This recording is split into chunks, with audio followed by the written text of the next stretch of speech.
Hey guys, this is SEC Analysts, and in this video I will be analyzing Texas A&M quarterback Kellen Mond.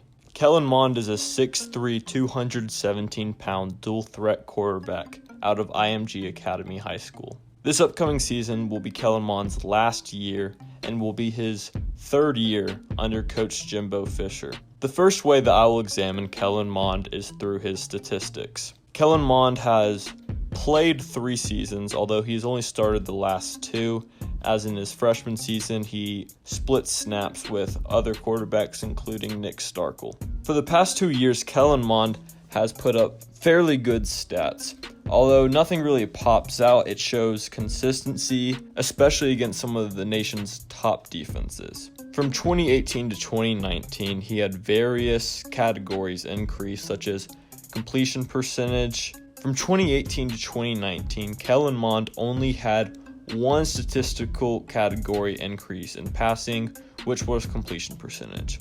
While this is clearly a good thing, he also had stuff as passing yards, touchdowns, and yards per attempt, as well as quarterback rating decrease. This is never a good thing to see. Clearly, as he develops as a quarterback, you would expect him to develop his statistics, but we will see more about this as the video goes on. As I said earlier in the video, Kellen Mond is a dual threat quarterback, and his rushing stats show this. With 1,315 rushing yards and 18 rushing touchdowns throughout his Texas A&M career, Kellen Mond represents a run threat in an offense that struggles to run every game they've played. It's hard to criticize Jimbo Fisher and Kellen Mond due to their nearly impossible schedule that they play, but these statistics don't show a nationally contending team.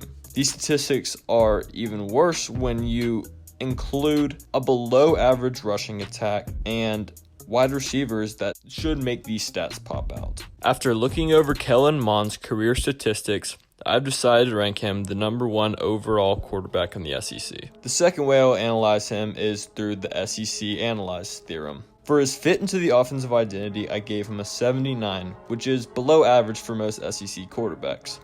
Reason I give him a 79, even though he's been in Jimbo Fisher's system for 3 years, coming up on his 4th year now, Jimbo Fisher runs a pro-style offense that is not built for a quarterback like Kellen Mond. Kellen Mond was not recruited by Jimbo Fisher, and you would think that Jimbo Fisher is waiting for his next quarterback, being Haynes King, who represents more of what Jimbo Fisher likes to do on offense. While all these categories cap at 100, experience is the only one that I decided would cap at 90. However, Kellen Mond reached this cap, being that he has faced nearly every single elite defense in the past couple years, being Georgia, Clemson, Alabama, LSU, and several others. For his help, I gave him an 85.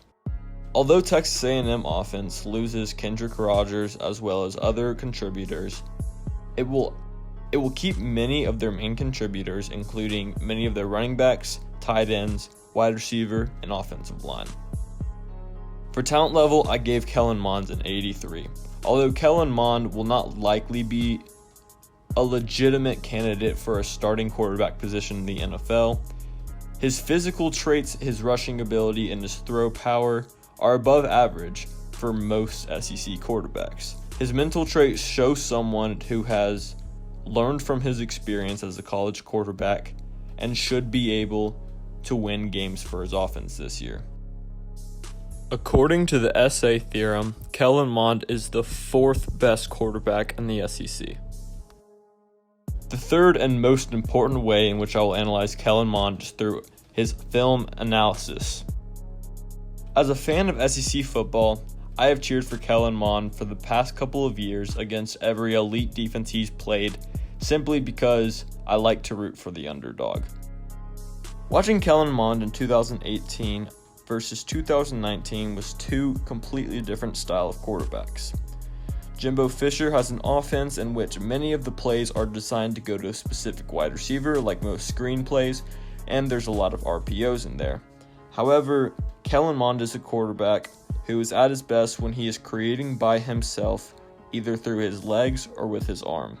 Although he does not possess elite talent, he has proven that individually as a quarterback, he can face some of the nation's top defenses and produce decent statistics. Kellen Mond is a competitor who tries to elevate the play of his teammates, although this is just not the style that he plays with.